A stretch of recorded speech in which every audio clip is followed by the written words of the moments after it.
Ségdae. I am recording this as one of the presentations for the Performing Magic in the Pre-Modern North October 2024 conference. I'm a PhD candidate at the University of Liverpool, where my project looks specifically at the ritual practice of Ségdae and how it enables transformation and change in terms of identity, expression, and bodies. I'm very interested in looking at depictions of queer identities and bodies within Old Norse text sources, particularly those focused on Old Norse mythology. I believe that uncovering or revealing and even constructing queer identities in the past is important to queer people as a community. Too often, particularly these days, we're told that our identities are new inventions, that we've never before been heard of, and there's no historical context for us. As queer scholars, we grapple with the challenges of how ancient societies looked at gender and expression in ways we may never know about, but this often means that foundational scholarship in our fields, especially within Old Norse studies, either ignores or excludes us from historical narratives. However we want to frame it, in however many layers of complexity, I believe this work boils down to one simple imperative, which is that we have always been here, and our histories reflect that. I want to set in our minds a quote from Dr. N.W. Bachowski from her paper, The Transgender Turn, Eleanor Rykina Speaks Back, which talks about how we read accounts of Eleanor, a 14th century sex worker from London. And this reads, and I quote, "Most scholarship is, effectively, cisgender scholarship, not only because it is mostly cisgender scholars who have claimed the education and tools to publish it, but also because most scholarship assumes the cisgender status of any character or historical figure who is presented to readers." End quote. This is often my starting point when I look at Old Norse text sources. There is a baseline assumption of cisgender identity and heteronormativity, where any differences to that are presented in opposition to or in transgression of those structures. I'm trying to approach this using a different lens to consider what we read from Old Norse text sources and to consider what actually is the norm here for identity, gender, and expression. I sometimes preface my work by saying it focuses on interpretation as opposed to accuracy, and that's perhaps as a way to soften the blow as I reconstruct beloved characters of Old Norse myth in queer ways. But I would also argue that is exactly, as Bachowski points out, the way cisgender and heteronormative scholarship approaches these same sources, which is interpretively. Today I'm going to talk about the performance described of the priests of gdae in a text called gdae, or The History of the Danes, and contrast this with a description of performance of a queer person as seen by a queer person, and hopefully draw out the similarities when we consider the older source from a queer perspective. So today I plan to contrast these two unrelated sources and use something of the more recent text's approach to review the earlier one, and I hope I can demonstrate the usefulness of that by the time I'm finished.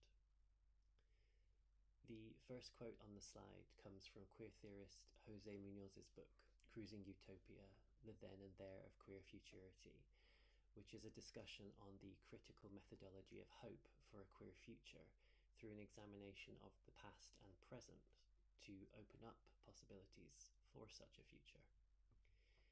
Munoz was a professor of performance studies and studied figures of queer city nightlife like Kevin Aviance through the lens of this. While I'm not at all knowledgeable in the field of performance studies, I am very interested in how Munoz describes Kevin Aviance's performance and how they relate to the observers as a queer scholar through a queer lens. And I'll start a quote here. Aviance is something of a beacon that displays and channels worlds of queer pain and pleasure. In his moves we see the suffering of being a gender outlaw, one who lives outside the dictates of heteronormativity. End quote. I want to consider Munoz's approach in the context of the second quote from Gesta Danorum, which was written by Saxo Grammaticus around the 12th century, and this is a description of both an observer and what they observe regarding the performances of the priests of gdae and their rites.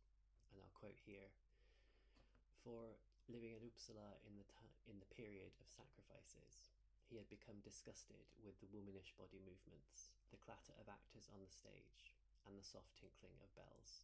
End quote.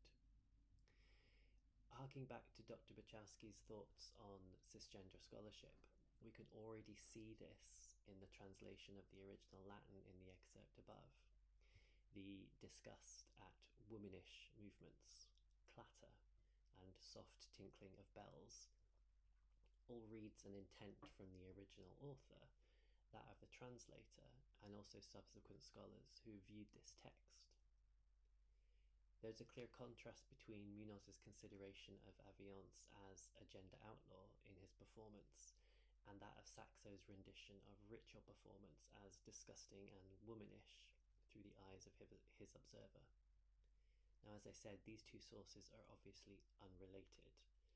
Munoz was a Cuban-American academic of performance studies and queer theory who was immersed in queer perspectives from his undergraduate studies onwards and wrote prolifically in the field throughout his life.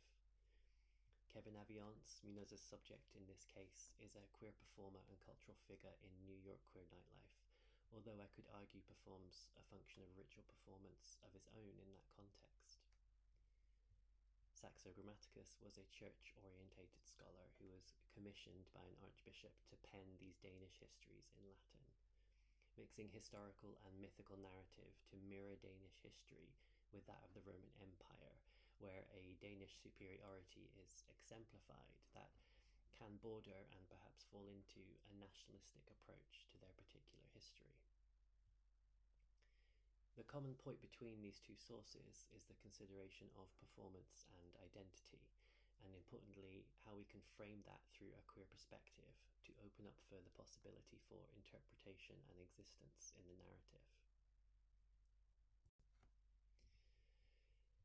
Now that we have the two very different texts in mind, I want to touch on how we can bridge the gap between them through queer theory and queer perspectives to uncover, reveal, and construct queerness in historical narratives. Rather than a lens, I find it helpful to think of the approach as a prism, consisting of different facets to view the sources through. Firstly, there is Munoz's approach through performance studies and aesthetics to consider queerness performed and embodied. Specifically, here I think about Munoz's observation of Aviance as performing unique gestures that define queerness, but also elevate him in queer spaces as singular and separate. And I'll quote here: "When he is on that stage, he performs gestures that few others can perform. His gestures are not allowed in the strict codes of masculinity followed by the habitués of most commercial queer spaces." End quote. Next, I would consider Jack Haberstam's scavenger methodology of queer theory in considering Old Norse sources, where explicit queerness is not always visible to a cursory reading, and particularly to lean back on Dr. Bachowski's argument, that of cisgender scholarship. Haberstam's approach asks us to look in the margins and spaces of sources, as well as asking us to consider those that are not related to one another to elicit queerness within. Thirdly, I think on definitions of queer and queerness, of which there are many, multiple, and all hotly debated. I am fond of how David Halperin describes queerness as a horizon of possibility, but rather than stick with Halperin's idea of it as wholly oppositional to a norm, I would glue on some of Munoz's hopeful futurity in considering the potential for queerness to open up possibilities for identity, bodies, and existence, rather than being a transgression of something already in place. Lastly, not a facet as such, but perhaps more the material our prism is made from, is the approach of Dr. Bachowski, as I stated at the beginning, and that is to consider how we approach a source where the baseline of all scholarship takes a cisgender and heteronormative approach, and how we do that differently. Not necessarily in opposition, but in offering up new possibilities through interpretation using the aforementioned prism to view a source.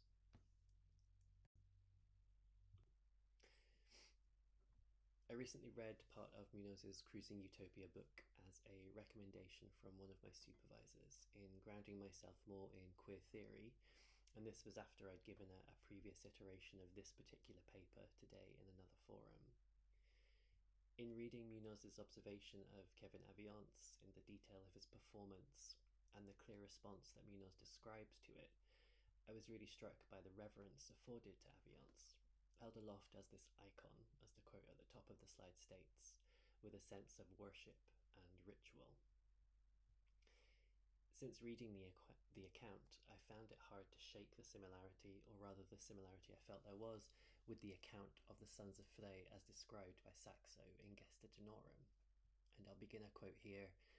As an icon, a beacon above the dance floor, Aviance uses gestures that permit dancers to see and experience the feelings they do not permit themselves to let in. He and the gestures he performs are beacons for all the emotions that the throng is not allowed to feel. End quote. As a performer, Aviance displays what Munoz calls a hybrid gender, combining gestures and movement that code him as masculine and feminine in ways that emulate the audience, but also deviate from the hegemonic masculinity of gay male spaces. Aviance embodies, and also, as Munoz states, defies codes of masculinity that saturate the dance floor, yet at the same time takes up expression of this hybrid gender. Aviance is also known for speaking on racism and fascism in the midst of his performances. Munoz describes him turning one performance space into a pulpit to speak on these issues. And I'll begin a quote here. Those on the margins can get extreme pleasure in seeing Aviance rise from the muscled masses, elevated and luminous. End quote. Munoz also highlights how Aviance as a femme black man exposes the conditions of masculinity that white gay men labour under in many of these spaces, and that his performance presents the alternative, the other, as desirable and desired in contravention of this gay male specific hypermasculinity. The other then, in these spaces, seeing Aviance as elevated and luminous, understands a way forward, a way they are desired, and a way to exist despite conditions around them that suggest the opposite. I read Aviance's performance, as observed by Munoz, as ritual. Movement signals emotion and response, and performs a function of release in dance for the audience, intercalated with oratory on systems outside the space, and the way that the audience and the performer relate to them and effect change upon them. In taking Munoz's observation through a queer lens of Aviance and applying that to another source, can we uncover, reveal, and construct the same interpretations of the dynamics between the performance, the audience, and the implications for identity and bodies? This section of text is my focus next, which I'll read out in a moment, and is an excerpt from Book 6 of Gesta Danorum, in the more mythic collection of these books, and these largely detail the adventures of the legendary hero Starkath, who is the he referenced in the excerpt on the slide. Starkath appears in several sources, however is most prominent in Saxo's writing as a character, and is somewhat altered to fit a more human template than mythical one in this text compared with appearances elsewhere. Earlier in Book 6 is a section where Saxo vividly describes Starkath, and it goes, and I quote here, "For nature had gifted him with a body of superhuman excellence, and his greatness of spirit equalled it, so that folk thought him behind no man in valour. So far did his glory spread that the renown of his names and deeds continues famous even yet. He shone out among our own countrymen by his glorious roll of exploits, and he had also won a most splendid record among all the provinces of the Swedes and Saxons." End quote. This precedes a further description where Saxo writes a rumour that Starkath was born of giants and with 4 arms. 2 of these arms the god Thor tore off to give Starkath a more human appearance.